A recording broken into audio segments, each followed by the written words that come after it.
Hello' বন্ধু-বান্ধৱীসকল, কি খবৰ? আশা কৰোঁ সকলোৰে খবৰ ভাল। বন্ধু-বান্ধৱীসকল, তোমালোকক সকলোকে স্বাগতম জনাইছো আমাৰ এই চেনেলত। বন্ধু-বান্ধৱীসকল, তোমালোকৰ বাবে বহুত ভাল খবৰ। তোমালোকৰ বাবে বহুত কেইটা পোষ্ট লৈ আহিছো, য'ত তোমালোকৰ অসম অসামৰিক প্ৰতিৰক্ষা সঞ্চালক কাৰ্যালয় আৰু গৃহৰক্ষী কৰ্পছত চাকৰি মানে তোমালোকৰ ইয়াতে বহুত কেইটা পোষ্ট ওলাইছে। এই পোষ্টত তোমালোকে আবেদনখন কৰিব পাৰিবা। ইয়াতে আবেদন কৰাৰ কাৰণে তোমালোকৰ কি কি যোগ্যতা লাগিব বা তোমালোকৰ বয়স কিমান হ'ব লাগিব বা তোমালোকৰ কি কি ষ্টাডি কৰিব বা তুমি যদি ইয়াত আবেদন কৰা তেতিয়াহ'লে তোমালোকৰ শিক্ষাগত অৰ্হতা কিমান লাগিব, এই সকলোবোৰ তোমালোকৰ ইয়াতে আমি আলোচনা কৰিম। তো বন্ধু-বান্ধৱীসকল, আহা আমি ভিডিঅ'টো আৰম্ভ কৰোঁ। তোমালোকৰ এইটো পষ্টটো ৰিলিজ কৰিছে বা অৰ্গেনাইজেশ্যন কৰিছে SLPRB আছাম গভৰ্ণমেণ্টৰ পৰা, আৰু তোমালোকৰ এইটো গভৰ্ণমেণ্ট জব হয়, য'ত তোমালোকৰ টোটেল ভেকেঞ্চি আছে মানে তোমালোকৰ টোটেল পোষ্ট আছে 69টা, মানে 69টা তোমালোকৰ ইয়াতে পোষ্ট আছে। তোমালোকৰ গ্ৰেড 4 তাৰপিছত গ্ৰেড 3 মানে থাৰ্ড গ্ৰেড ফৰ্থ গ্ৰেডৰ নিচিনা তোমালোকৰ ইয়াতে বহুত কেইটা পোষ্ট আছে। এতিয়া বন্ধু-বান্ধৱীসকল, তোমালোকৰ পোষ্ট ৱাইজ মানে ডিষ্ট্ৰিবিউচন ৱাইজ তোমালোকৰ ইয়াতে আহা আলোচনা কৰোঁ। বন্ধু-বান্ধৱীসকল, তোমালোকৰ যিটো কুক আছে মানে কুক হেল্পাৰৰ যিটো ৰান্ধনীৰ যিটো পোষ্ট আছে, তাত তোমালোকৰ 27টা পোষ্ট আছে, আৰু তোমালোকৰ তাত মেলৰ বাবে আছে 10টা আৰু ফিমেলৰ বাবে আছে 17টা। আৰু ৱাটাৰ কেৰিয়াৰ মানে তোমালোকৰ যেতিয়া পানী অনা নিয়া কৰে, তাতৰ তোমালোকৰ পোষ্ট আছে 11টা, আৰু তোমালোকৰ তাতে মেলৰ বাবে আছে 4টা আৰু ফিমেলৰ বাবে আছে 7।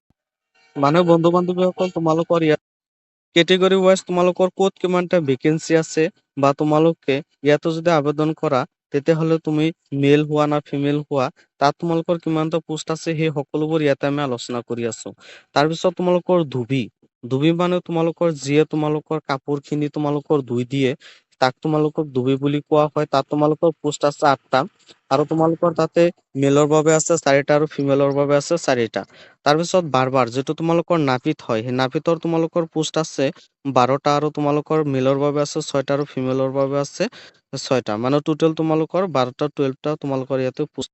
তো বন্ধু-বান্ধৱীসকল, ক'ত কিমানটা পোষ্ট আছে তোমালোকে ভালকৈ গম পালা। এতিয়া আহা বন্ধু-বান্ধৱীসকল, ইয়াতে যদি আবেদন কৰা তেতিয়াহ'লে তোমালোকৰ ভালেমান এটা হেণ্ডচাম চেলাৰী থাকিব, য'ত 12,000ৰ পৰা 52,000 লৈকে তোমালোকৰ চেলাৰী থাকিব, আৰু লগতে 3,900 টকা তোমালোকৰ ইয়াতে গ্ৰেড পে থাকিব, আৰু কিবা কিবি তোমালোকৰ ইয়াতে বোনাছ থাকিব। আৰু বন্ধু-বান্ধৱীসকল, ইয়াতে তোমালোকৰ ভাল এটা কথা মানে তোমালোকৰ এটা গুৰুত্বপূৰ্ণ কথা, তোমালোকে জাষ্ট 8 পাছ কৰিলে তুমি এটা আবেদনখন কৰিব পাৰিবা। মানে তোমালোকে যদি আৰু আপাৰ লেভেলত হোৱা তেতিয়াও তুমি আবেদন কৰিব পাৰিবা, কিন্তু যদি তোমালোকৰ 18 বছৰ হৈছে আৰু যদি তুমি 8 পাছ কৰিছা তেতিয়াহ'লে তুমি ইয়াতে আবেদনখন কৰিব পাৰিবা। মানে তোমালোকৰ বাবে ভাল ভাল জব হয়। এইবিলাক জবত আবেদন কৰাৰ লগে লগে বন্ধু-বান্ধৱীসকল, তোমালোকে এইবিলাক জবত আবেদন কৰিবা, কিয়নো তোমালোকে এইবিলাক জবত আবেদন কৰাৰ লগে লগে তোমালোকে পাই যাবা। বন্ধু-বান্ধৱীসকল, যিবিলাক পোষ্টত কম পোষ্ট থাকে মানে তোমালোকৰ ধৰা 20টা 30টা 50টা পোষ্ট থাকে, সেইবিলাকত বেছিভাগ লোকে বা বেছিভাগ মানুহে আবেদনখন নকৰে। কাৰণ তোমালোকে সকলোৱে জানে যে আজিকালি প্ৰতিযোগিতাৰ যিটো তোমালোকৰ ভাৰসাম্য সেইটো বহুত বেছি হৈ গৈছে। মানে আজিকালি তোমালোকৰ এক্সাম ক্ৰাক কৰাটো বহুত কঠিন।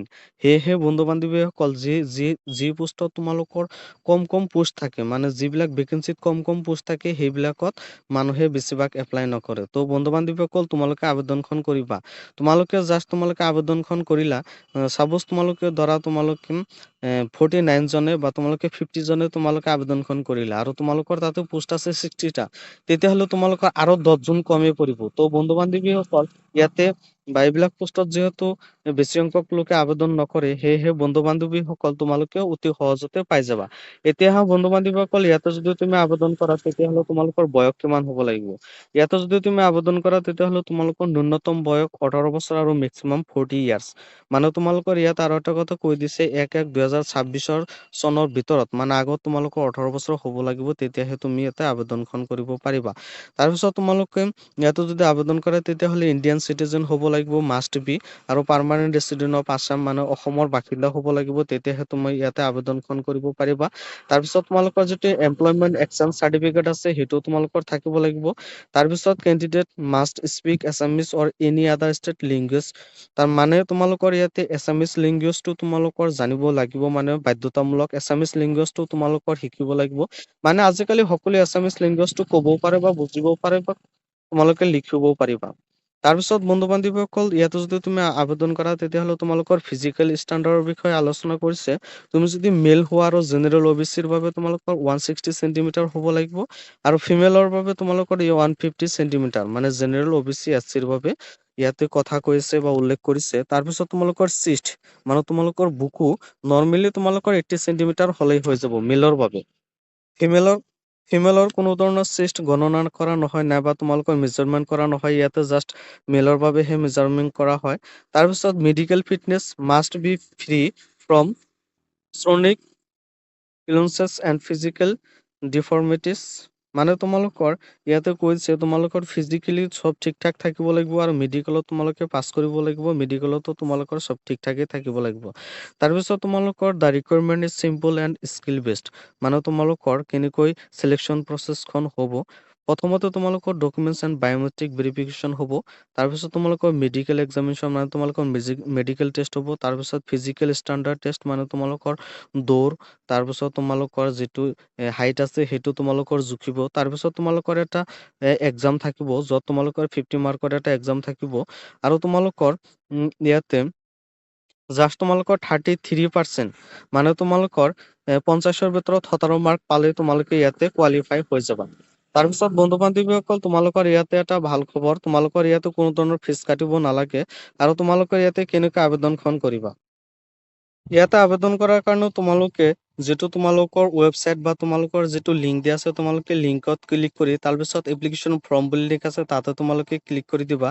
তাতে ক্লিক কৰি দিয়াৰ লগে লগে তোমালোকৰ নৰ্মেল বা তোমালোকৰ বেছিক ডিটেইলছবোৰ বহাবলৈ দিব য'ত তোমালোকৰ নাম, তোমালোকৰ দেউতাকৰ নাম, তোমালোকৰ এড্ৰেছ এই সকলোবোৰ তোমালোকে বহাই তাৰপাছত তোমালোকৰ যিটো এডুকেশ্যনেল ডকুমেণ্টছ মানে তুমি যদি 8 পাছ কৰিছা নাইবা তুমি যদি মেট্ৰিক পাছ কৰিছা নাইবা যদি তুমি হায়াৰ ছেকেণ্ডেৰী পাছ কৰিছা সেই ডকুমেণ্টছখিনি তোমালোকৰ ইয়াতে আপলোড কৰিব লাগিব। তাৰপিছত এমপ্লয়মেণ্ট এক্সচেঞ্জ চাৰ্টিফিকেট যিটো আছে সেইটো তোমালোকৰ ইয়াতে আপলোড কৰিব লাগিব। তাৰপিছত তোমালোকৰ চিগনেচাৰটো আপলোড কৰিব লাগিব।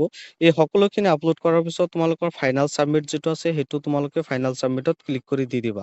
তাৰপিছত বন্ধু-বান্ধৱীসকল এইটো ডেট ষ্টাৰ্ট আৰম্ভ হ'ব 16/1/2026 আৰু এইটো লাষ্ট ডেট আছে 22/2/2026। বন্ধু-বান্ধৱীসকল তোমালোকেও সোনকালে আবেদনখন কৰি লৈ ল'বা আৰু যদি তোমালোকৰ মনত কিবা প্ৰশ্ন থাকে তেতিয়াহ'লে তোমালোকে প্ৰশ্ন কৰিব পাৰা। আৰু বন্ধু-বান্ধৱীসকল তোমালোকে আজিৰ পৰাই তোমালোকে প্ৰেক্টিচ আৰম্ভ কৰি দিয়া। মানে তোমালোকৰ ইয়াতে যিটো ফিজিকেল ষ্টেণ্ডাৰ্ড টেষ্ট আছে তাতো তোমালোকৰ ৰানিং কৰিব লাগে কিজানি নাইবা তোমালোকৰ ৰানিং কৰিব লাগিব কিজানি নাইবা তোমালোকৰ ৰানিং যদি কৰিব লাগে তেতিয়াহ'লে তোমালোকে এতিয়াৰ পৰা অলপ অলপ প্ৰেক্টিচ কৰি থাকিবা। আৰু বন্ধু-বান্ধৱীসকল কিবা জানিব বিচাৰিলে তোমালোকে প্ৰশ্ন কৰিব